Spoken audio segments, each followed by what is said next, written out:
each other, but everybody will be able to see us. If you have an iPad handy and want to put it on in front of you like the YouTube, that's fine. There's like a few second delay, but rather not watch myself. Yeah. If you want to watch yourself, or is it being recorded, Sarah? yeah. Okay, so they can look at it later. Oh, absolutely, absolutely. Okay. Yeah. Let me just quickly share with my phone. If you want to watch yourself, or is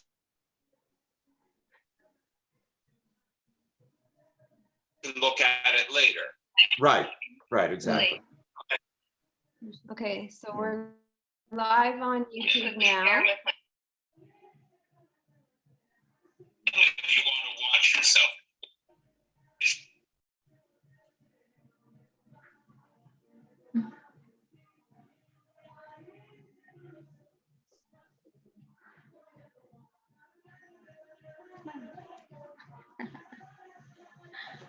I'm just distracted by the background noise.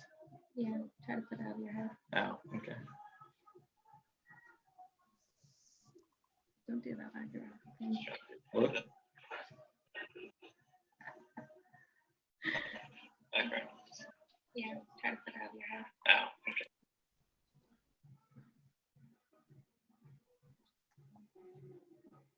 What's special?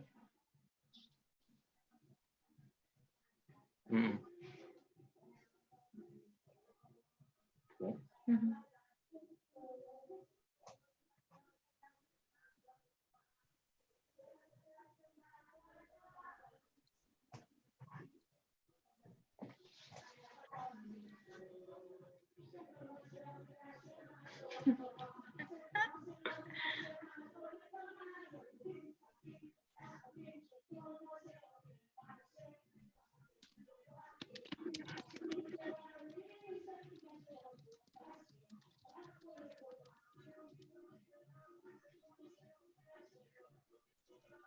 The message is getting viewers.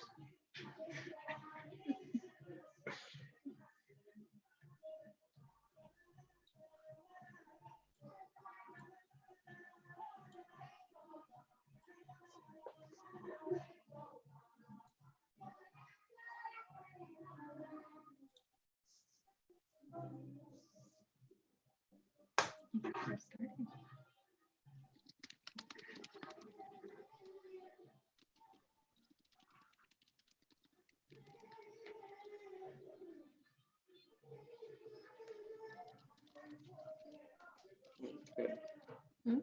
Look good. Or we should still do that today. Oh yeah. Let's do that for dinner.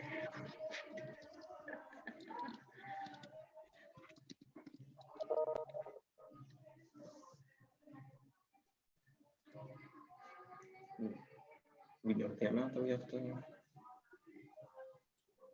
We should start by narrowing it down to what we I want. already have favorites. Yeah, I stopped done. It sounds like a you problem. That's we have to do it together. Yeah, I know.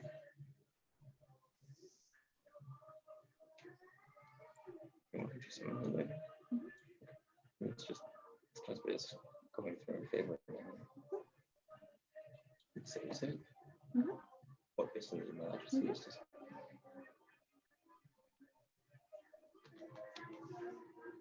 Did we have any prompts?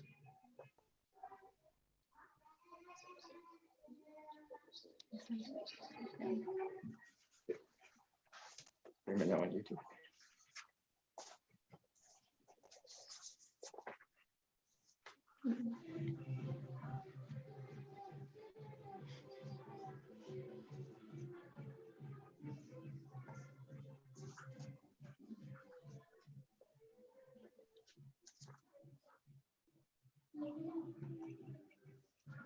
I'm doing a live stream now. I can't. Okay, bye.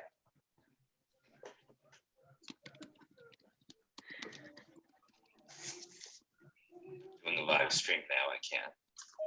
Okay, bye.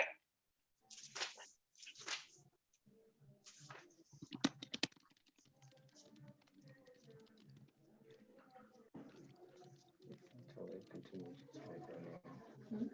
Delay continues. It's going to go away. No. Sorry, I'll let that go.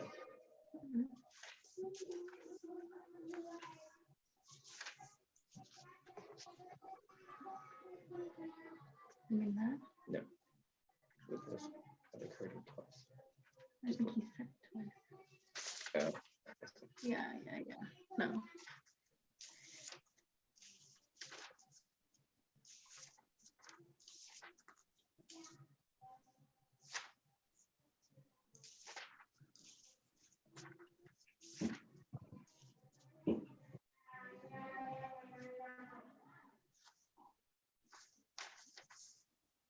Hey, Rabbi Seed, we're live if you're ready.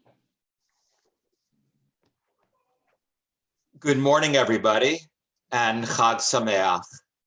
It's wonderful to be here on this very special day, on this 72nd anniversary of Israel's establishment.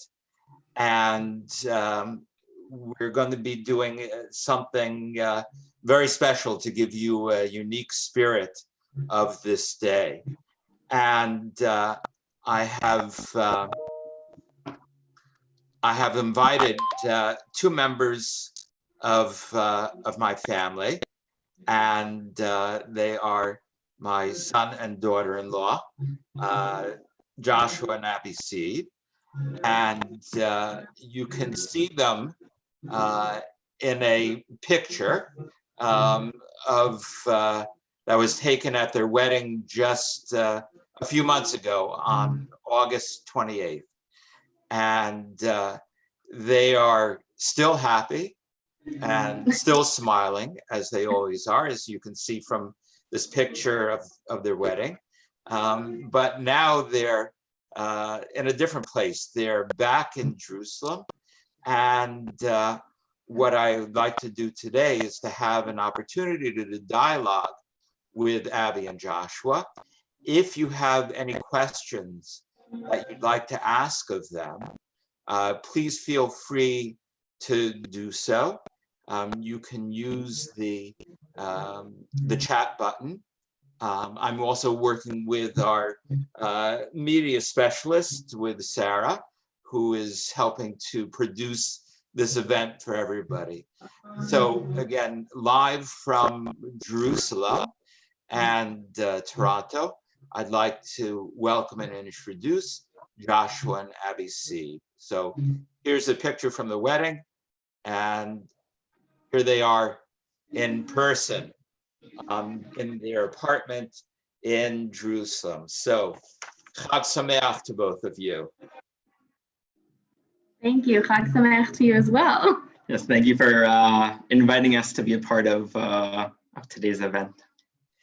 It's difficult, I know, for you and for us, that we can't go to Pearson and get on a Air Canada or El Al jet and fly directly to you. But hopefully we'll be able to do that soon. But this is one of the next best things, which is having a chance to talk with you and to kind of reflect on life living in Israel and in Jerusalem. Maybe you want to tell us a little bit about what you're doing there, what life is like for you now. So we could begin with that. Yeah. So after our wedding, we came back to Israel almost immediately, 2 weeks later. And I started a job shortly thereafter at a high-tech company that creates photo editing apps. Israel has a booming high-tech scene. So being part of that is really, really great. And I'm working in a transportation engineering firm in Tel Aviv. But just like Toronto and Canada, most of the world has experienced our work life has seen a little bit of a shift as a result of the current situation. So instead of commuting to our respective offices like we used to in the time, since we made Aliyah and came back after our wedding, we're now working entirely from home. So for the past 2 months, We've been commuting from our bedroom to other rooms in the apartment every single day. So we get to spend a lot of time together, but we're spending it inside most days.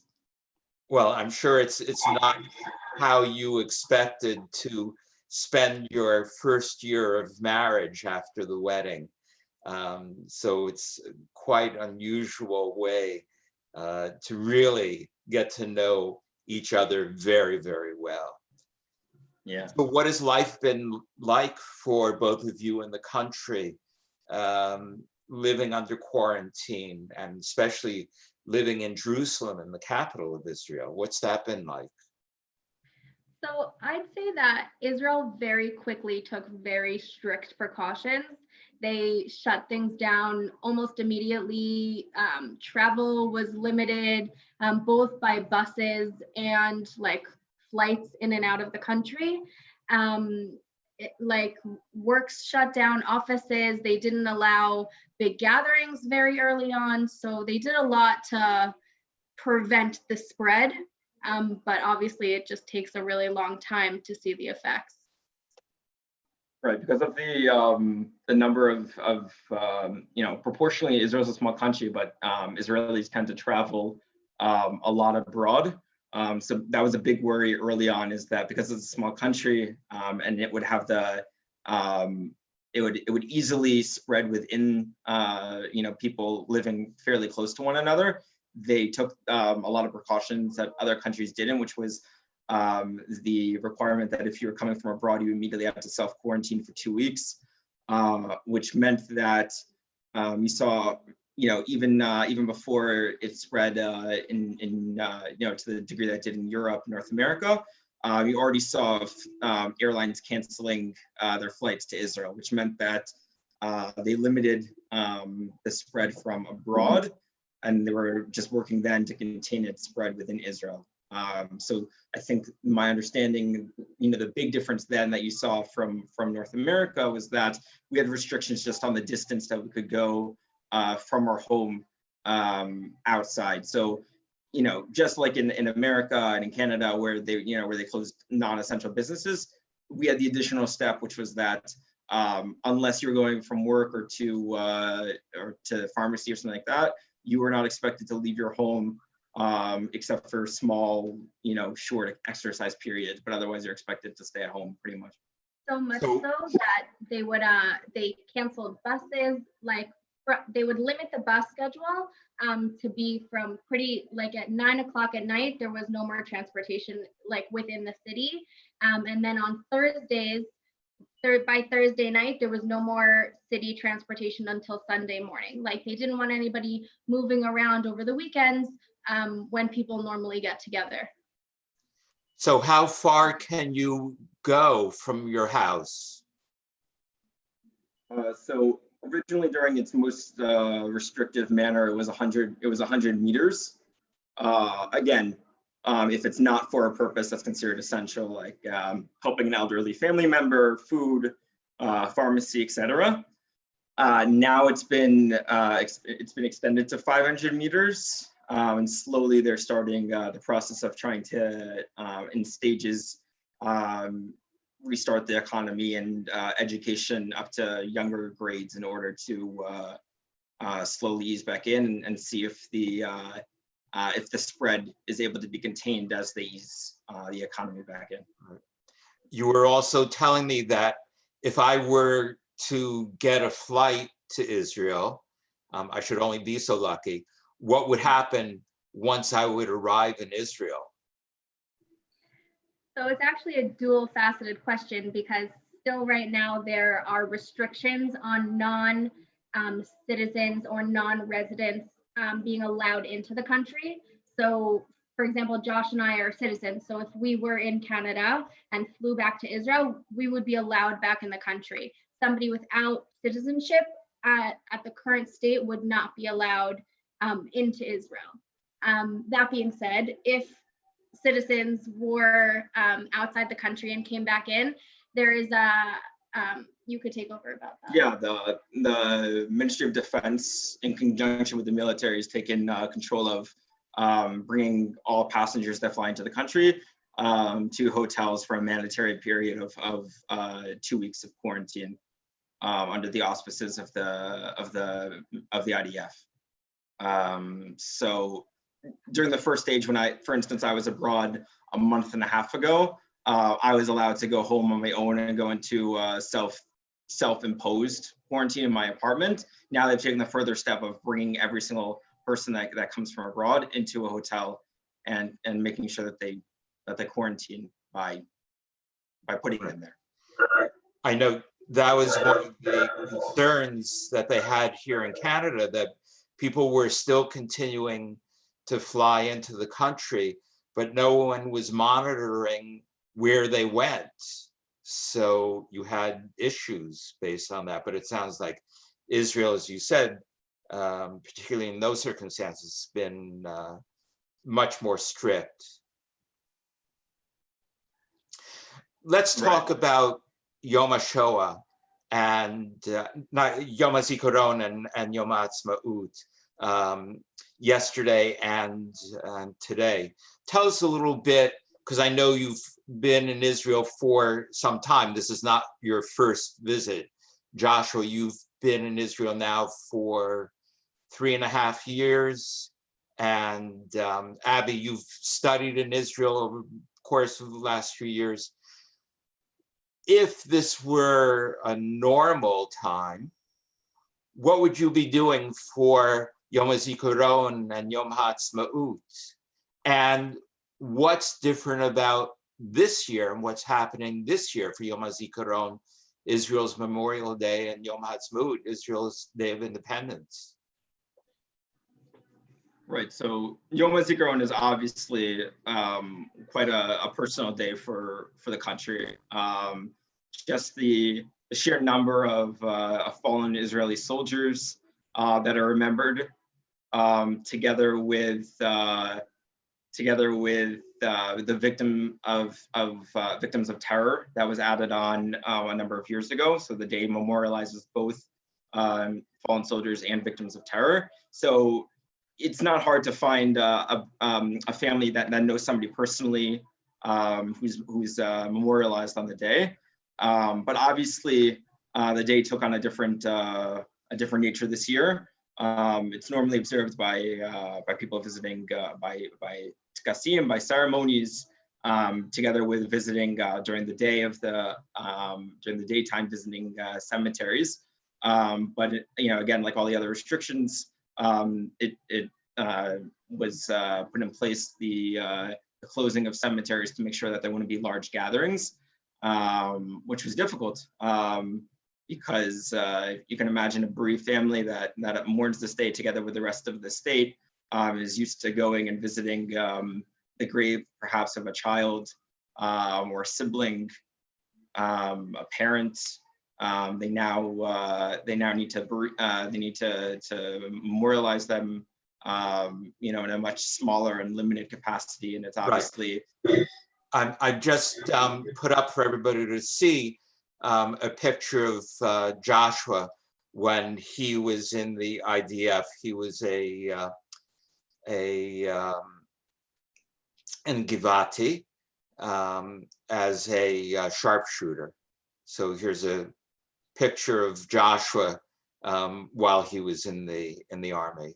So as you were saying, it must be very difficult not to be able to, because I know you're aware of people who've lost, and you've known people who've passed away. Mm-hmm. So that must be challenging. So what do they do without being able to go yesterday to the graves? Right. So just like the rest of the world, they've taken on, to Zoom and to other, just like we're doing now, they've taken on other mediums in order to make sure that there's still ceremonies to memorialize. Tkasim, these types of ceremonies are really big, for holidays in general in Israel. So they use the creative spirit that they usually have to make these ceremonies special, and they just used it towards doing it in a virtual manner.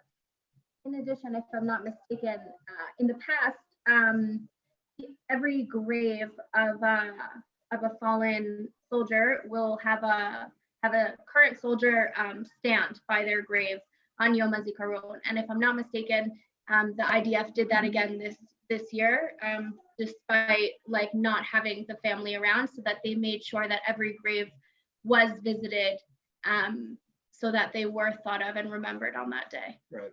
And that there's also there are other grassroots initiatives to that if there was the grave that wanted to be visited by a family member and they weren't able to do that, that there were initiatives in the days prior that you could message various organizations to send a representative to film, the grave in the days prior, so that there'd be some sort of connection to the site, even if you weren't able to be there on Yom HaZikaron itself. Well, I know in Israel that the link, that connection on Yom HaZikaron between soldiers, men and women, from before the beginning of the state until now, and who sacrificed their lives, that's so important, such an integral part of Israel. And that, from what you're sharing with me, was able to continue in a different way, but to continue that link, that memory of those who have given their lives. Right. Well, I think that's an integral part of the Israeli identity as a whole. You take Yom HaZikaron and Yom HaAtzmaut, and what does that symbolize? Having them back to back, one day literally turning into the other day with nightfall. Like, that is the essence of the Israeli identity, is taking those who have lost their lives, mourning those who came before us to give us the security that we have today, and then celebrating them in what they were able to give to us, and what current soldiers around the whole country continue to give to us every single day. And we celebrate that with the turn of nightfall. Right. And when the security threats are still so real, and the borders, still need to be defended to this day, the appreciation, the necessity to recognize those who gave their lives prior to celebrating Israel's independence, still needs to be done, because there continues to this day, the threats, and therefore you can't celebrate without recognizing the ultimate sacrifices that were paid by those who came before us. And so you were saying that last night, same thing for us, although you're 7 hours ahead of us. How is that transition made for Yom HaAtzmaut? Well, tell us, what would you be doing, again, if this were a regular Yom HaAtzmaut? What would you be doing now? And what are you doing now, other than being in your apartment together for Yom HaAtzmaut? Right. So the country transitions, over the years, this is also, the diaspora has also transitioned in a similar manner by conducting these kasemav, these transitionary ceremonies, where they mark the transition by, again, once more ending the memorial period of Yom HaZikaron, and then either in a religious community with a special tefillah, the recitation of Hallel and music to mark the beginning of even Yom HaAtzmaut, which has even a religious component to it. So that was marked. So normally that would be marked throughout the country. There are different outdoor prayer services that are held. For the past few years, I attended one outside the old city walls with thousands of other people, organized by the municipality. There's a big ceremony that always takes place with a torch lighting on Har Herzl. So like everything else, they took on a different nature this year. The torch lighting and that big ceremony, I think, was held with very few participants, but still on Har Herzl, streamed live. And we heard the tefillah, we heard the prayer services, all around the neighborhood. But the official capacity to do planned gatherings did not happen. So what is it about Israel? And I guess you have an opportunity to think about it more since you're not able to be out like you would be. But what does Israel mean to both of you? You have chosen to make Aliyah, Joshua 3.5 years ago, and Abby almost close to a year ago, officially. So what is it about Israel that, in spite of what is taking place, that you have made the commitment to be there and to live there? So what is that like for you, and especially now? Well, we were talking about this recently. We were discussing, the two of us, about how different parts of the world, this is something new. I think the whole world, this is a new experience for all of us. But the degree to which life has been affected of this magnitude is something that's new for most of the world. Israel, on the other hand, while yes, this is a new experience, they've adapted because they're used to adapting to things happening in a second. For instance, the threats against the country and the need in order for everyone to come together and to support one another is something, unfortunately, that Israel has experienced. With wars that have taken place over the course of a summer, which has changed people's plans and caused large gatherings to be stopped, and stopped schools, and caused people to have to move to hotels, maybe not for a quarantine because of a virus, but because of it just wasn't safe in their area of the country. So Israelis are used to coming together. And this family bond that we've been so grateful to be a part of everyone kind of coming together and helping one another is something that we've been very fortunate to be able to join. So and we've seen it in this whole period. But it's something that, yes, while this is a new period, this is something that Israelis have experienced, the need to come together and help one another. That continues to be something that's that's experienced every day now. I think when you live in a country like Israel, which is, I would say, still developing, like we turned 72 today, it's not 100-year-old, 200, 300, 400-year-old country. You're talking about a country that's 72 years old, that still goes through growing pains every day, every week, and every year. And I think that when young people like us, or anybody who comes and decides to move their lives to Israel, you take the good with the bad. And that's what Israel does as a community. It takes the good with the bad and loves it anyway. It loves it because of the bad. It loves it because it knows that everything we're doing will make a difference in the country. Right. Only country where you have people that are you stop them on the street and they'd be in a second can give you a million things that they struggle with, or that they like to complain about, and yet when you look at the happiness index, Israel ranks among one of the highest. So they're while they're easy to complain, they have no they have no issues, or they have a clear happiness with their lives. And they're, I think it's because of times like this that they recognize they're used to the hardships, and therefore it makes them appreciate the day-to-day, more than citizens of other countries might. One of the things that I saw when you talked about community and everybody getting together, maybe you can share a little bit about the area where you live. I know that when we were with you, fortunately in February, when we were at shul with you, and all the numbers of young people, not just Israelis, but people from diaspora who've committed themselves to Israel.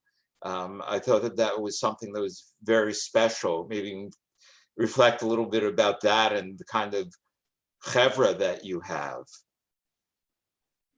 So that's very true. We are very fortunate to live in a very young and also Anglo community.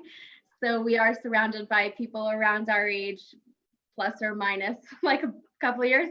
And like when we go to shul, Friday night and Shabbat and holidays and everything in between, we are surrounded by hundreds of people our age doing what we're doing, just trying to live life in the best way that they can. The community that's created now, we've spoken about this numerous times, that the community, there's nothing that can be compared to the community that's created when people come alone, when many, at least in our area that we're friends with, come alone without family, or at least without many of them without parents, with their parents being abroad. That means that the community that's created is unparalleled, because you need to jump in and fulfill that that assistance, that sense of family that normally parents might fill. So that means when friends have a simcha, or if they need help, we're coming together to be able to help them, because we're all here for an ideological purpose, without our parents.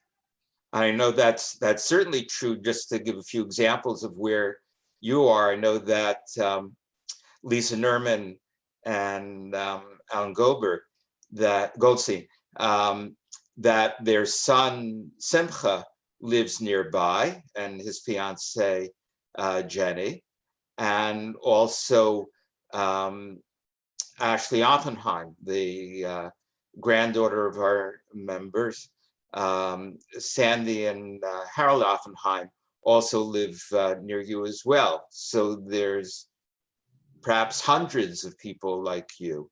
So what do you do, since you can't see each other?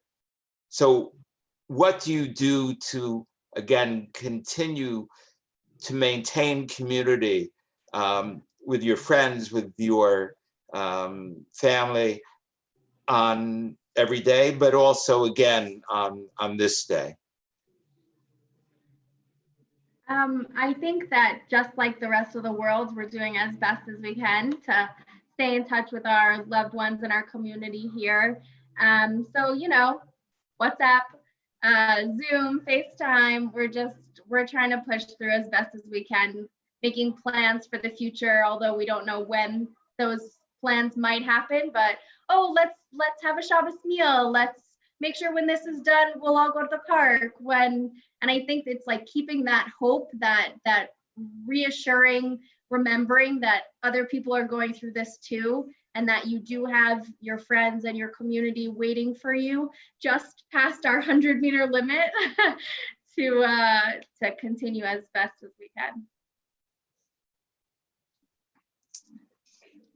So any thoughts about the coming weekends and months ahead for you, for the country, as we now begin with another year moving forward for Medinat Yisrael, now that we've celebrated the 72nd for this coming year?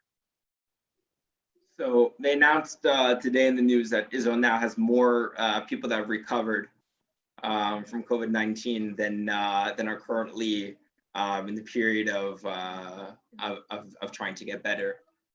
So Israel, at least in terms of their dealing with the crisis, I think they've certainly passed the peak, as the terminology is. So hopefully, at least in terms of the practical day-to-day, over the next few weeks, we're going to start to see Yom Ha'atzmaut today kind of marks the end between Pesach and Yom HaZikaron and Yom Ha'atzmaut. Marks the end of these periods of potential large gatherings. So hopefully this is the last day that we'll really see a lot of restrictions in place to prevent the potential for large gatherings, which means that slowly we're going to start to see a return to schools, return to workplaces. So for the 72nd year, having gone through a crisis just like the rest of the world that is unprecedented, hopefully Israel will be able to take from the experience and build itself, in terms of the future to be able to better be prepared for such situations, just like everyone else. There's going to be pains in getting over this. Israel is at 25% unemployment now as a result of the precautions that were taken to reduce people interacting. So there will be growing pains in terms of getting back to where they were before this, but the economy is strong, and at 8.2 million people, I think Israel is in a good place to be able to recover from this and learn from this experience for future years. Right. You had mentioned also something about the flyovers that were being done today. Right. So, as is customary in a lot of countries with Independence Day, they do, the military, the Air Force does special flyovers. So this year in particular, if you looked at the list of the cities and what times you'd be able to see it in your respective city in the country, they focused on hospitals in each city. So in order to salute the healthcare workers who are at the forefront and the front lines of this issue, it was focused that these would be the prime places in each of the cities that the flyovers would occur. Well, I think, and you're so absolutely correct about the idea of Israel coming together, whether it's at a time of war or a time of pandemic such as this, as the rest of the world is doing. But Israel has unique perspective in how they do coming together. But just a few thoughts to leave you with is that even though you're in Jerusalem and we're here in Toronto, that there is still a very strong bond between us. And I certainly want you to remember, and I hope that you know, that it's not just us in Toronto, but throughout the world, that we are there, even if it's not being there physically, that we are there in spirit to help support you and to be with you. And in particular, on this Yom HaAtzmaut, as you said before, it's the 72nd anniversary, 72 being 4 times Chai. And it's young people like yourselves who are helping to ensure that Israel has life and continues to have life. And that together we will make sure that that does not end, but only continues to grow. And I'm hoping that once the restrictions are started to be easing a little bit more, and we'll be able to travel between North America and Europe and Israel, that more people will continue to do that. So we show by our physical presence as well how committed we are to Israel. I thought before we finish that I'd like to, and for some maybe concluding remarks from you, that I'd like to conclude with a prayer for Medinat Yisrael as we come together to celebrate this 72nd anniversary of Israel's independence. Avinu Shabashamayim, Suri Yisrael v'goalo, Barech et Medinat Yisrael Reshit Smecha Kulatenu. Hagen aleha be'evrat chastecha, ufros aleha sukat shlomecha, ushlach orcha v'yamitcha l'rosheha, sareha v'yotzeha, v'tapnem be'etzah tova mefanecha, chazek et yidei miginei eretz kodshenu, v'anchilem Eloheinu Yeshua, v'yateret nitzachom teatreim, v'natat hashalom ba'aretz, simchat olam v'yoshveha v'nomar amen. Our God who is in heaven, rock and redeemer of the people of Israel, bless Medinat Yisrael, the state of Israel, with its promise of redemption. Shield it with your love, spread over it the shelter of your peace. Guide its leaders and advisors with your light and your truth. Help them with your good counsel. Strengthen the hands of those who defend our holy land. Deliver them, crown their efforts with triumph. Bless the land with peace and its inhabitants with lasting joy. And together we say, Amen. Amen. So if you'd like to maybe close with some parting thoughts for us on this Yom Ha'atzmaut, live from Jerusalem. Yeah, it's been a real honor to be able to share with the Adath Israel community our feelings on this Yom Ha'atzmaut, especially one that's been slightly different than the standard, but meaningful and impactful nonetheless. When you were speaking about the connection between the Jews of North America, Jews of Canada returning and visiting Israel when this is all over, I think the relationship is in both directions, and I think as much as Israel is a source of pride, a place to visit, and a place where the prayers of every Jew is directed towards every day. Israel benefits and continues to benefit from the relationship with world Jewry and with the diaspora and non-Jews as well. And it's so important that that the hakarat tov and the appreciation that's directed also be directed from Israel outwards towards Canada and North America and worldwide, because there's a real duality to the relationship, and as such, we're praying along with everyone else that the situation improves as quickly as possible, and that everything can return to normal in all areas of the world, Israel and the diaspora as well.